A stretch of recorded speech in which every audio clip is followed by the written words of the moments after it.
सरकार पे लोग इतना विश्वास करते हैं कि आंख मूंद कर ही अगर सरकार कहे कि हमें ये चाहिए तो लोग दे देते हैं। ऐसी ही कुछ ज़मीनें सरकार ने लोगों से ली, पीएचई विभाग ने ली और लगभग 10 से 12 साल हो गए हैं। और जब ज़मीनें ली तो ये कहा गया कि हम आपको इसके बदले में आपके एक व्यक्ति को, घर के एक नागरिक को नौकरी देंगे।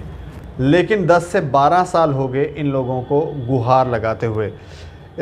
इसी विषय पर क्योंकि ज़्यादा जानकारी के लिए हमारे साथ हैं बाबू हुसैन मलिक, जो इस पर खुलकर चर्चा करेंगे, बताएंगे कि क्या इशू है, इन लोगों को क्या क्या समस्याएं आ रही हैं। सर, आपका बहुत बहुत स्वागत है। Thank you. और मैं ये जानना चाह रहा हूँ, ये क्या समस्या क्या है, लोगों को क्या परेशानी आ रही है? और ज़मीनें ले ली तो नौकरी भी नहीं दी है। देखो, ये 10 से 12 साल हो चुके हैं। तो जब इनसे ज़मीनें ले लेगी, किसी ने 1 कनाल जगह दे दी, किसी ने 10 मरले दे दी, किसी ने 15 मरले दे दी। अच्छा। तो उस वक़्त इन्होंने कमिटमेंट की थी कि आपके किसी एक फ़र्द को हम नौकरी लगाएंगे। ये पीएचई विभाग ने? हाँ, पीएचई विभाग। उसके बाद ये हुआ कि ये कहने लगे अपने जो डॉक्यूमेंट है वो सारे दे दो। डॉक्यूमेंट भी इन्होंने सबमिट किए। तो फिर चीफ इंजीनियर जम्मू ने और श्रीनगर ने भी ये कहा कि हमने आपका जो केस है वो सेक्रेटरीट में भेज दिया, एडमिनिस्ट्रेटिव डिपार्टमेंट में भेज दिया है। अच्छा। लेकिन 10 से 12 साल हो चुके हैं, अभी तक इनका कुछ भी नहीं बना। ना तो इनकी किसी नौकरी के एक फ़र्द की नौकरी लगी है और अभी तक ये बेचारे दर बदर की ठोकरें खा रहे हैं। सरकार ने इनसे लिखवा के रिटर्न में जो है वो इनसे लिखवा के वो सरकारी हो गए हैं वो। हाँ, बिल्कुल। तो अब वहाँ जो जगह इनसे ले ली, वहाँ उन्होंने अपना पूरा सब कुछ बना लिया, ढांचा वगैरह, वहाँ जहाँ से पानी सप्लाई होता है वो सारा ट्यूबवेल। हाँ बिल्कुल, ट्यूबवेल भी बना दिए। उसके बाद ये पानी खुद सप्लाई करते हैं।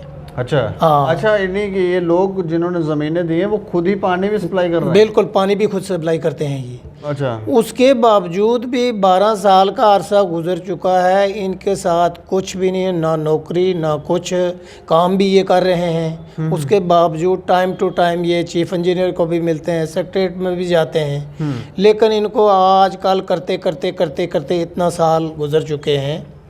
तो आप ये कहते हैं कि हमने ज़मीन भी इतनी लाखों रुपए की, करोड़ों रुपए की हमने जगह भी दे दी। कहीं जगह अगर कनाल जगह है वो उसकी करोड़ रुपया भी उसकी कीमत है। लेकिन 12 साल का अरसा गुजरने के बाद भी इन्होंने जगह अपने पर रखी, इनको अभी तक कुछ भी नहीं मिला, ना नौकरी मिली ना कुछ मिली। तो ये मांगते नहीं है या कोई विरोध नहीं करते, या पानी बंद कर दें, हम नहीं दे रहे जी पानी, अब आप हमें जॉब देंगे तब हम पानी देंगे, इस तरह का विरोध? बिल्कुल, प्रोटेस्ट भी इन्होंने किया और पानी भी इन्होंने बंद किया। जब पानी बंद करते हैं तो डिपार्टमेंट वाले कहते हैं जी आपने पानी ये क्यों बंद किया। उसके बाद पुलिस को वो क्या बोल देते हैं, पुलिस इमीडिएटली आ जाती है, लगाओ जी FIR, अगर आप यहाँ इस पानी को सप्लाई नहीं करोगे हम आपको अरेस्ट कर देंगे, हम आपको गिरफ्तार कर देंगे। ये तो वही बात होगी ना, नेकी कर और कूड़े में डालो। अब ये कहते हैं, ये पुलिस वालों को भी यही बोल रहे हैं कि आप हमें सैलरी दे दो। अच्छा। आप हमें हमारे पर FIR क्यों लगाते हो, हमें अरेस्ट क्यों करते हो? हमने अपनी ज़मीन भी दे दी, मलकीती जगह दे दी हमने, तो उसके बावजूद भी हमें ना नौकरी मिली और ना कुछ। तो आज भी हम सफ़र कर रहे हैं, तो हमें करना क्या है? हमने हर जगह चीफ इंजीनियर को भी मिलते हैं, सेक्रेटरीट में भी मिलते हैं, एडवाइज़र को भी मिलते हैं, लेकिन अभी तक इनका मसला जो है वो कुछ भी नहीं हुआ। आपने कोई बात की इनसे, ये क्या कह रहे हैं चीफ इंजीनियर वगैरह? चीफ इंजीनियर यही, जो जम्मू और कश्मीर के चीफ इंजीनियर ये बोल रहे हैं जी हमने आपका केस जो है सेक्रेटरीट में भेजा है। अब जब सेक्रेटरीट में हम जाते हैं, वो कहते हैं जी हमने जो ये पॉलिसी बनेगी, ये सबों के जो 1 लाख से ज़्यादा जो लगे हुए हैं सबों के लिए एक पॉलिसी बनेगी। वो इनके लिए इन्होंने अपनी तो जगह दी है ना, आप जगह दे के भी आप बोलोगे इनके लिए भी वही पॉलिसी बनेगी जो बाकी वालों के लिए बने। आपने इनके साथ कमिटमेंट किया है कि हम आपके एक बंदे की नौकरी लगाएंगे, लेकिन अभी तक आपने नौकरी नहीं लगी। ये कितने लोग, कितने परिवार होंगे ये कोई मुझे लगता है तो कुछ लोग जो हैं उनको जो है वो सैलरी जो 6700 रुपये जो कैजुअल लेवल की सैलरी है वो देते हैं, वो भी उनको साल 2-2 साल के बाद। ये कुछ 1000 लोग हैं जिनको कोई सैलरी नहीं। अच्छा। कोई सैलरी कुछ भी नहीं, 12-12 साल हो गए हैं, जगह दे दी लेकिन सैलरी कुछ भी नहीं। तो अभी इतनी सैलरी कैसे दे देंगे जब इनका ऑर्डर ही नहीं किया? तो सरकार ने इनका आज तक कोई ऑर्डर नहीं, आज करते हैं कल करते हैं, आपका केस भेजा, लेकिन अभी ग्राउंड लेवल पर कुछ भी नहीं हुआ। तो ये लोग तो बहुत सफर हैं ना। आप घर वाले भी इनको बोलते हैं कि भाई आपने ज़मीन भी दे दी है, उसके बाद जो इनका शेयर बनता था, अब किसी के 3 बेटे हैं, उसकी इनकी 1 कनाल बनती थी, वो इनको दे दी, वो दे दी इनको गवर्नमेंट को। अब गवर्नमेंट को इनको पता चला नौकरी लग जाएगी तो हम अपने फैमिली की लुक आफ्टर करेंगे, उसको पाल सकेंगे, पालन पोषण करें, लेकिन वो ऐसा कुछ भी नहीं हुआ। ज़मीन दे के भी कुछ भी नहीं बना, ना नौकरी लगी ना कुछ। उपराज्यपाल से आपने बातचीत करने की कोशिश की या उनको कोई खत लिखा कि ये देखिए ये सब क्या हो रहा है, डिस्क्रिमिनेशन चल रहा है यहाँ पर लोगों के साथ? देखो मैं एक बात बताऊँ, हम तो काफ़ी दफ़ा मिले भी हैं लेकिन मसला तो कुछ भी नहीं हुआ। डेली वेजर जो थे वो काफ़ी टाइम से स्ट्रगल पर हैं। हम काफ़ी बार एडवाइज़र साहब को भी मिले, उसके बाद लेफ्टिनेंट गवर्नर साहब को भी मिले, चीफ सेक्रेटरी साहब को भी मिले, लेकिन अभी तक कोई मसला तो कोई हल हुआ नहीं। मिनिमम वेजेस एक्ट इन्होंने कहा था हम लागू करेंगे, अभी तक वो भी लागू नहीं किया। नहीं तो हम क्या समझे फिर कि ये सरकारें कुछ नहीं करेंगी? मैं कहता हूँ अभी तक तो कुछ भी नहीं। देखो इन्होंने ज़मीन अपनी दी है, तो हम कहते हैं इसके लिए सरकार को एक ठोस पॉलिसी बनानी चाहिए थी कि भाई हमने इनसे जगह ले ली है।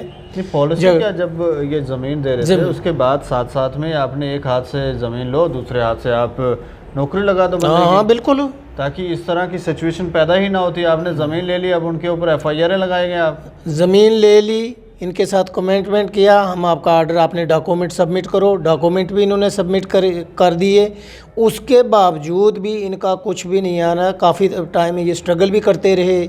इन्होंने कई दफ़ा पानी भी बंद किया, लेकिन फिर इन पर एलिगेशन लगाते हैं जी आप तो आपके ऊपर तो FIR लग जाएगा क्योंकि लोगों की परेशानी है, अगर पानी नहीं मिलेगा लोगों को तो वो परेशान। वो कहते हैं हमने लोगों की परेशानी को क्या करना है जब हमने हमारी अपनी जगह आपको दी है, आपने हमारे साथ रिटर्न में लिख के दे दिया है कि एक आदमी की आपकी नौकरी लगेगी, तो उसके बावजूद भी आपने वो ज़मीन लेके वहाँ अपना सारा ट्यूबवेल वगैरह बना के हम दिन रात वहाँ काम भी करते हैं, पानी भी हम सप्लाई करते हैं, और उसके बावजूद भी हमें जो है हमारी आज तक नौकरी नहीं लगी। आप हमें बोलते हो कभी जी हमने आपके केस सेक्रेटरीट में भेजे हैं, सेक्रेटरीट भी ये दौड़ धूप करते हैं, लेकिन अभी तक इनको 12 साल हुए हैं, कुछ नहीं बना इनका। क्या आप क्या मांग करते हैं सरकार से कि क्या होना चाहिए? देखो मैं ये कहना चाहता हूँ कि यहाँ के जो हेड हैं मनोज सिन्हा साहब और चीफ सेक्रेटरी साहब और जो जल शक्ति के कमिश्नर सेक्रेटरी हैं, मैं उनसे अपील करता हूँ कि इमीडिएटली जिन लोगों ने ये जगह दी है उनके जो है वो ऑर्डर किए जाएँ। अगर उनसे ज़मीन भी ली गई है तो उनके साथ जो है ये डिस्क्रिमिनेशन नाइंसाफ़ी क्यों है? उन्होंने जगह दी है, आपने कमिटमेंट किया हम एक फ़र्द की नौकरी लगेंगे, लेकिन अभी तक जो है 12 साल का अर्सा गुजर चुका है, अभी तक ना उनकी नौकरी लगी, ना हम कहते हैं कि इमीडिएटली उनके ऑर्डर किए जाएं। चलिए, शुक्रिया हमसे बातचीत करने के लिए। तो ये तो बहुत बड़ा मतलब अन्याय है। आप ज़मीनें ले रहे हैं और जो प्रॉमिस कर रहे हैं वो पूरा नहीं करेंगे, तो ऐसे में लोग सरकार पे विश्वास करते हैं, उनको लगता है कि हमारी ज़मीनें यहाँ सिक्योर हैं, और आप ही लोग अगर गलत फैसले लेंगे और इस तरह 10-12 साल हो गए। हमें लगता है इसके ऊपर इमीडिएट एक्शन होना चाहिए, और जिन लोगों ने इनके साथ प्रॉमिस किया था कि वो इनके एक घर के एक सदस्य की जॉब लगाएंगे, उन लोगों के ऊपर स्ट्रिक्ट एक्शन होना चाहिए। क्यों नहीं किया गया? क्यों लोगों के साथ ये इतना बड़ा विश्वासघात किया गया? क्योंकि इसके ऊपर अगर कार्रवाई नहीं हुई तो इससे इंसानियत शर्मसार होगी, लोगों का सरकार के ऊपर से विश्वास उठेगा। बाकी आप लोग अपनी राय दे सकते हैं और देखते रहें दैनिक स्टेट समाचार। मुझे और मेरे सहयोगी अरुण डोगरा को दें इजाज़त। नमस्कार।